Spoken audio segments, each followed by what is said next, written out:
السلام علیکم ورحمۃ اللہ وبرکاتہ۔ بسم اللہ الرحمن الرحیم۔ کتاب دعوت الامیر کی اگلی قسم خوش آمدید۔ آج ہم صفحہ نمبر 55 سے شروع کریں گے۔ کہا جاتا ہے کہ سورہ نساء کی آیت میں مع الذین انعم اللہ علیہم ہے، نہ کہ من الذین انعم اللہ علیہم۔ پس اس سے یہ مراد ہے کہ اس امت کے افراد نبیوں کے ساتھ ہوں گے، نہ کہ نبیوں میں شامل ہوں گے۔ لیکن اس اعتراض کے پیش کرنے والے یہ نہیں سوچتے کہ اس آیت میں صرف نبیوں کا ہی ذکر نہیں، بلکہ ان کے ساتھ ہی صدیقوں، شہداء اور صلحاء کا بھی ذکر ہے۔ اگر ماں کی وجہ سے اس آیت کے وہ معنی ہیں جو یہ لوگ کرتے ہیں، تو پھر ساتھ ہی یہ بھی ماننا پڑے گا کہ اس امت میں کوئی صدیق بھی نہیں ہوگا، بلکہ صرف بعض افراد صدیقوں کے ساتھ رکھے جائیں گے اور شہید بھی کوئی نہیں ہوگا۔ صرف بعض لوگ شہداء کے ساتھ رکھے جائیں گے اور صالح بھی کوئی نہیں ہوگا، صرف کچھ لوگ صلحاء کے ساتھ رکھے جائیں گے۔ یا دوسرے الفاظ میں یہ کہ اس امت کے تمام افراد نیکی اور تقوی کے تمام مدارج سے محروم ہوں گے، صرف انعام میں ان لوگوں کے ساتھ شامل کر دیے جائیں گے جو پہلی امتوں میں سے ان مدارج پر پہنچے ہیں۔ لیکن کیا کوئی مسلمان بھی اس قسم کا خیال دل میں لا سکتا ہے؟ اور اس سے زیادہ اسلام اور قرآن اور رسول کریم صلی اللہ علیہ وسلم کی حد تک کیا ہوگی کہ امت محمدیہ میں سے نیک لوگ بھی نہ ہوں، بلکہ صرف چند آدمی نیک لوگوں کے ساتھ شامل کر کے رکھ دیے جائیں۔ غرض اگر ماں کے لفظ پر زور دے کر نبوت کا سلسلہ بند کیا جائے گا، تو پھر اس کے ساتھ ہی مسلمانوں کے لیے صدیقیت اور شہادت اور صالحیت کا دروازہ بھی بند کرنا پڑے گا۔ اصل بات یہ ہے کہ ماں کے معنی یہاں یہی نہیں ہوتے کہ ایک جگہ یا ایک زمانے میں دو چیزوں کا اشتراک ہے، بلکہ کبھی ماں درجے میں اشتراک کے لیے بھی آتا ہے، جیسا کہ اللہ تعالیٰ فرماتا ہے اعوذ باللہ من الشیطان الرجیم ان المنافقین فی الدرک الاسفل من النار ولن تجد لهم نصیرا إِلَّا الَّذِينَ تَابُوا وَأَصْلَحُوا وَاعْتَصَمُوا بِاللَّهِ وَأَخْلَصُوا دِينَهُمْ لِلَّهِ فَأُولَئِكَ مَعَ الْمُؤْمِنِينَ وَسَوْفَ يُعْطِي اللَّهُ الْمُؤْمِنِينَ أَجْرًا عَظِيمًا۔ سورہ نساء آیت 146-147۔ یعنی تحقیق منافق دوزخ کے نچلے طبقے میں ہوں گے اور تو ان کا کسی کو مددگار نہیں پائے گا، مگر ان میں سے وہ مستثنا ہیں جنہوں نے توبہ کر لی اور اصلاح کر لی اور اللہ تعالیٰ کو خوب مضبوط پکڑ لیا اور اپنے دین کو محض اللہ ہی کے لیے کر دیا، اور عمل صالح کرنے والوں اور اللہ تعالیٰ ہی کے ہو کے رہنے والوں اور اطاعت کو خاص کر لینے والوں کی نسبت مع المؤمنین کے الفاظ استعمال کیے گئے ہیں۔ پس اگر ماں کے معنی اس جگہ ساتھ لیے جائیں تو اس کی یہ معنی ہوں گے کہ باوجود ان سب باتوں کے وہ مومن نہیں بنیں گے، بلکہ صرف مومنوں کے ساتھ رکھے جائیں گے، اور یہ بات بالبداہت باطل ہے۔ پس ماں کے معنی کبھی درجہ کی شراکت کے بھی ہوتے ہیں، اور انہی معنوں میں اولئک مع الذین انعم اللہ علیہم کی آیت میں یہ لفظ استعمال ہوا ہے۔ قرآن کریم کے اور بھی بہت سے مقامات سے معلوم ہوتا ہے کہ اس نبوت کا دروازہ اس امت میں کھلا ہے۔ جو رسول کریم صلی اللہ علیہ وسلم کی نبوت کی ذل ہو اور آپ صلی اللہ علیہ وسلم کی نبوت کی اشاعت کے لیے اور آپ صلی اللہ علیہ وسلم کی غلامی اور اطاعت سے حاصل ہو۔ چنانچہ اللہ تعالیٰ سورہ اعراف میں رسول کریم صلی اللہ علیہ وسلم اور آپ صلی اللہ علیہ وسلم کی امت کے ذکر کے دوران میں فرماتا ہے قل انما حرم ربي الفواحش ما ظهر منها منها وما بطن والإثم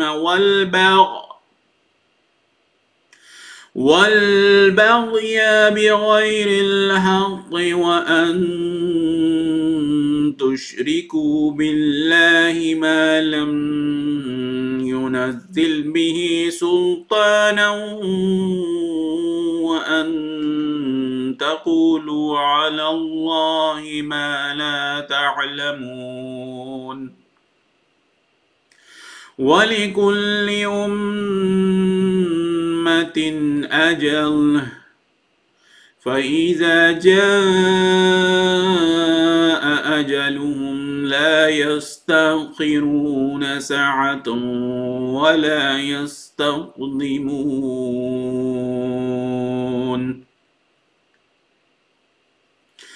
يَا بَنِي آدَمَ إِمَّا يَأْتِيَنَّكُمْ رُسُلٌ مِّنكُمْ يَقُصُّونَ عَلَيْكُمْ آيَاتِي فَمَنِ اتَّقَى وَأَصْلَحَ فَلَا خوف عليهم ولا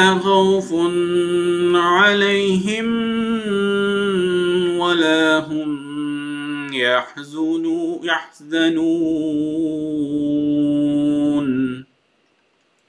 سورہ الاعراف آیت 34-36۔ یعنی ان کو کہہ دے کہ میرے رب نے مجھ پر صرف بری باتیں جو خود خواہ ظاہر ہوں یا ظاہری طور پر بری ہوں، خواہ باریک نگاہ سے ان کی برائی معلوم ہو، حرام کی ہیں، اور گناہ میں مبتلا ہونا اور سرکشی کرنا جو بلا وجہ ہوتی ہے، اور اللہ تعالیٰ سے شرک کرنا جس کے لیے اللہ تعالیٰ نے کوئی بھی دلیل نازل نہیں کی، اور اللہ تعالیٰ کے متعلق ایسی باتیں کہنا جن کی صداقت کا تم کو علم نہیں ہے، حرام کیا ہے۔ اور ہر ایک جماعت کے لیے ایک وقت مقرر ہے، جب ان کا وقت آ جاتا ہے تو وہ اس سے گھڑی پیچھے ہٹ سکتے ہیں اور آگے بڑھ سکتے ہیں۔ اے بنی آدم، اگر تمہارے پاس میرے رسول آویں جو تم ہی میں سے ہوں اور تمہیں میرے نشان پڑھ پڑھ کر سنائیں، تو جو لوگ تقویٰ کریں گے اور اصلاح کریں گے ان کو نہ آئندہ کا ڈر ہوگا اور نہ پچھلی باتوں کا غم ہوگا۔ اس آیت سے صاف ظاہر ہے کہ اس امت میں سے بھی نبی آئیں گے، کیونکہ امت محمدیہ کے ذکر میں اللہ تعالیٰ فرماتا ہے کہ اگر تمہارے پاس نبی آویں تو ان کو قبول کر لینا، ورنہ دکھ اٹھاؤ گے۔ یہ نہیں کہا جا سکتا کہ یہاں اما کا لفظ آیا ہے، اور یہ شرط پر دلالت کرتا ہے کیونکہ حضرت آدم علیہ السلام کے واقع خروج کے بعد بھی اللہ تعالیٰ نے یہی الفاظ استعمال فرمایا ہے، یہی لفظ استعمال فرمایا ہے۔ علاوہ ازیں اگر اس کو شرط بھی سمجھ لیا جائے تو بھی اس سے یہ تو معلوم ہو جاتا ہے کہ اللہ تعالیٰ کے نزدیک نبوت کا سلسلہ بند نہیں، کیونکہ یہ اللہ تعالیٰ کی شان کے خلاف ہے کہ جس امر کی وہ آپ نفی کر چکا ہو اس کو شرط کے طور پر بھی بیان کرے۔ قرآن کریم کے شواہد کے علاوہ رسول کریم صلی اللہ علیہ وسلم کے کلام سے بھی یہی معلوم ہوتا ہے کہ نبوت کا دروازہ مطلقاً مسدود نہیں۔ چنانچہ آنے والے مسیح کو آپ صلی اللہ علیہ وسلم نے بار بار نبی کے لفظ سے یاد فرمایا ہے۔ مسلم کتاب الفتن باب ذکر الدجال وصفت وما معا۔ اگر آپ صلی اللہ علیہ وسلم کے بعد کسی قسم کی نبوت بھی نہیں ہو سکتی تھی تو آپ صلی اللہ علیہ وسلم نے مسیح کو نبی اللہ کہہ کر کیوں پکارا ہے؟ چوتھا اعتراض ہم پر یہ کیا جاتا ہے کہ ہم جہاد کے منکر ہیں۔ مجھے ہمیشہ تعجب آیا کرتا ہے کہ اس قدر جھوٹ انسان کیوں کر بول سکتا ہے، کیونکہ یہ بات ہے کہ ہم جہاد کے منکر ہیں بالکل جھوٹ ہے۔ ہمارے نزدیک تو بغیر جہاد کے ایمان کامل نہیں ہو سکتا۔ تمام ضعف جو اسلام اور مسلمانوں کو پہنچا ہے اور ایمان کی کمزوری بلکہ اس کا فقدان جو ان میں نظر آ رہا ہے، یہ صرف جہاد میں سستی کرنے کی وجہ سے ہے۔ بس یہ کہنا کہ ہم جہاد کے منکر ہیں ہم پر افترا ہے۔ جب قرآن کریم کے بیسوں مقامات پر جہاد کی تعلیم دی گئی ہے تو بحیثیت ایک مسلمان ہونے کے اور قرآن کریم کے شدائی ہونے کے ہم جہاد کے منکر کس طرح ہو سکتے ہیں؟ ہاں، ہم ایک بات کے سخت مخالف ہیں اور وہ یہ ہے کہ اسلام کے نام پر خون ریزی اور فساد اور غداری اور ڈاکہ زنی اور غارت گری کی جائے، کیونکہ اس سے اسلام کے خوشنما چہرے پر نہایت بدنما داغ لگ جاتا ہے۔ ہم اس بات کو برداشت نہیں کر سکتے کہ حرص اور طمع اور نفسانیت اور ذاتی فوائد کی خاطر اسلام کے مقدس احکام کو بگاڑا جائے۔ غرض ہم جہاد کے منکر نہیں ہیں بلکہ اس بات کے مخالف ہیں کہ کوئی شخص ظلم اور تعدی کا نام جہاد رکھ دے۔ اے امیر، آپ اس امر کو سمجھ سکتے ہیں کہ اگر کسی شخص کے محبوب پر کوئی حرف گیری کرے تو محب کو یہ امر کس قدر برا معلوم ہوتا ہے، اور وہ شخص جو اس حرف گیری کا محرک ہو اسے اس پر کس قدر طیش آتا ہے۔ ہمیں بھی اس لوگوں پر شکوہ ہے جو اسلام کو اپنے نام سے بدنام کرتے ہیں کیونکہ وہ مسلمان کہلا کر اسلام سے دشمنی کرتے ہیں۔ آج دنیا اسلام کو ایک غیر مہذب مذہب اور اسلام کے رسول صلی اللہ علیہ وسلم کو ایک جابر بادشاہ خیال کرتی ہے۔ کیا اس لیے کہ اس نے رسول کریم صلی اللہ علیہ وسلم کی زندگی میں کوئی ایسی بات دیکھی ہے جو خلاف توقع، تقوی یا خلاف دیانت ہے؟ نہیں، بلکہ اس وجہ سے کہ مسلمانوں نے اپنے اعمال سے اس کے دماغ میں بعض ایسی باتیں داخل کر دی ہیں کہ وہ ان کے ایک دم کے لیے بھی بلا نہیں سکتی۔ میرے نزدیک ان خطرناک مظالم میں سے جو رسول مقبول صلی اللہ علیہ وسلم پر کیے گئے ہیں، یہ ظلم ہے کہ خود مسلمانوں نے آپ صلی اللہ علیہ وسلم کو جو رحم مجسم تھے، جو ایک چونٹی کو ضرر دینا پسند نہیں کرتے تھے، دشمنان اسلام کے سامنے ایسی شکل میں پیش کیا ہے کہ ان کے دل آپ صلی اللہ علیہ وسلم سے متنفر ہو گئے ہیں اور ان کے دماغ آپ صلی اللہ علیہ وسلم کے خلاف خیالات سے بھر گئے ہیں۔ میں چاروں طرف سے جہاد کی آواز سنتا ہوں، مگر وہ کون سا جہاد ہے جس کی طرف خدا اور اس کے رسول صلی اللہ علیہ وسلم لوگوں کو بلاتے تھے؟ اور آج کون سا جہاد ہے جس کی طرف لوگوں کو بلایا جاتا ہے؟ قرآن کریم جس جہاد کی طرف ہمیں بلاتا ہے تو وہ یہ ہے، فَلَا تُطِعِ الْكَافِرِينَ وَجَاهِدُوهُمْ بِهِ جِهَادًا كَبِيرًا۔ سورہ الفرقان آیت 53۔ یا کافروں کی بات نہ مان اور اس قرآن کے ذریعے کفار کے ساتھ ایک بہت بڑا جہاد کر، مگر آج کیا مسلمان اسی جہاد بالقرآن کی طرف لوگوں کو بلاتے ہیں؟ کس قدر لوگ ہیں جو قرآن کریم ہاتھ میں لے کر کافروں کے ساتھ جہاد کرنے کے لیے نکل کھڑے ہوئے ہیں؟ کیا اسلام اور قرآن میں بھی کوئی بھی ذاتی جوہر نہیں جس سے وہ لوگوں کے دلوں کو اپنی طرف کھینچ سکیں؟ اگر یہ بات سچ ہے تو پھر اسلام کے سچا ہونے کا کیا ثبوت ہے؟ انسانوں کے کلام لوگوں کا دل قابو میں کر لیتے ہیں، مگر صرف خدا ہی کا کلام ایسا بے اثر ہے کہ اس کے ذریعے سے لوگوں کے دل فتح نہیں ہو سکتے۔ اس لیے تلوار کی ضرورت ہے جس سے لوگوں کو منوایا جائے، مگر آج تک نہیں دیکھا گیا کہ تلوار کے ساتھ دل فتح کیے جا سکے ہوں، اور اسلام تو اس بات پر لعنت بھیجتا ہے کہ مذہب ڈر یا لالچ سے قبول کیا جائے۔ چنانچہ اللہ تعالیٰ فرماتا ہے، إِذَا جَاءَكَ الْمُنَافِقُونَ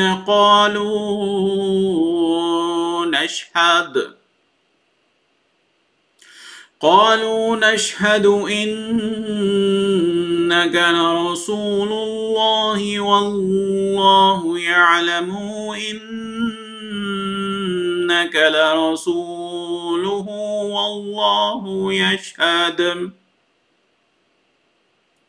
والله يشهد إن المنافقين لكاذبون۔ سورہ المنافقون آیت 2۔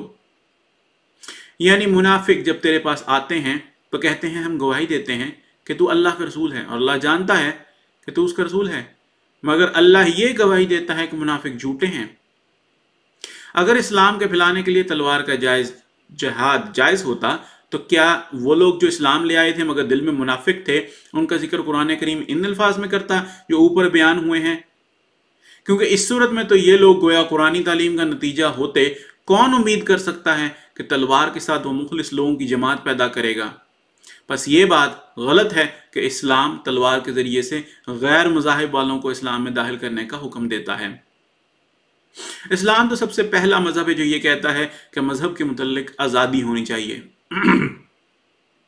چنانچہ اللہ تعالیٰ فرماتا ہے، لا اکراہ فی الدین قد تبین الرشد من الغی۔ سورہ البقرہ آیت 257۔ دین کے معاملے میں کوئی جبر نہیں ہونا چاہیے کیونکہ ہدایت گمراہی سے ممتاز ہو گئی ہے، پس ہر ایک شخص دلائل کے ساتھ حق کو قبول کرنے یا رد کرنے کا حق رکھتا ہے۔ اسی طرح فرماتا ہے، وَقَاتِلُوا فِي سَبِيلِ اللَّهِ الَّذِينَ يُقَاتِلُونَكُمْ وَلَا تَعْتَدُوا إِنَّ اللَّهَ لَا يُحِبُّ الْمُعْتَدِينَ۔ سورہ البقرہ آیت 191۔ اور دین کی لڑائی ان لوگوں سے لڑو جو تم سے لڑتے ہیں، مگر یہ خیال رکھو کہ زیادتی نہ کر بیٹھو۔ بس جب کہ اسلام صرف ان سے دینی جنگ کرنے کا حکم دیتا ہے جو دین کے نام سے مسلمانوں سے جنگ کریں اور مسلمانوں کو جبراً اسلام سے پھیرنا چاہیں، اور ان کے متعلق بھی یہ حکم دیتا ہے کہ زیادتی نہ کرو، بلکہ اگر وہ باز آ جائیں تو تم بھی اس قسم کی لڑائی کو چھوڑ دو، تو پھر یہ کیوں کر کہا جا سکتا ہے کہ اسلام کا حکم ہے کہ غیر مذاہب والوں سے اپنے مذہب کی اشاعت کے لیے جنگ کرو۔ اللہ تعالیٰ تو مختلف مذہبوں کے مٹانے کے لیے نہیں بلکہ مختلف مذاہب کی حفاظت کے لیے جنگ کا حکم دیتا ہے، جیسا کہ فرماتا ہے أُذِنَ لِلَّذِينَ يُقَاتَلُونَ بِأَنَّهُمْ ظُلِمُوا وَإِنَّ اللَّهَ عَلَى نَصْرِهِمْ لَقَدِيرٌ الَّذِينَ أُخْرِجُوا مِنْ دِيَارِهِمْ بِغَيْرِ حَقٍّ إِلَّا أَنْ يَقُولُوا رَبُّنَا اللَّهُ وَلَوْلَا دَفْعُ اللَّهِ النَّاسِ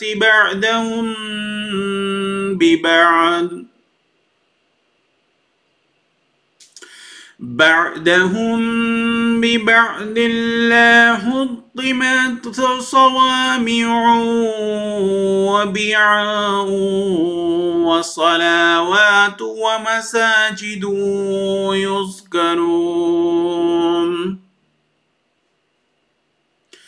صوامع وبيع وصلوات ومساجد يذكر فيها اسم الله كثيرا ولا ينصرن الله من ينصره إن الله لقوي عزيز۔ سورہ حج آیت 40-41۔ یعنی اجازت دی گئی ہے ان لوگوں کو جن سے بلا وجہ جنگ کی جاتی ہے، جنگ کی اس لیے کہ ان پر ظلم کیا گیا ہے اور اللہ تعالیٰ ان کی مدد پر قادر ہے۔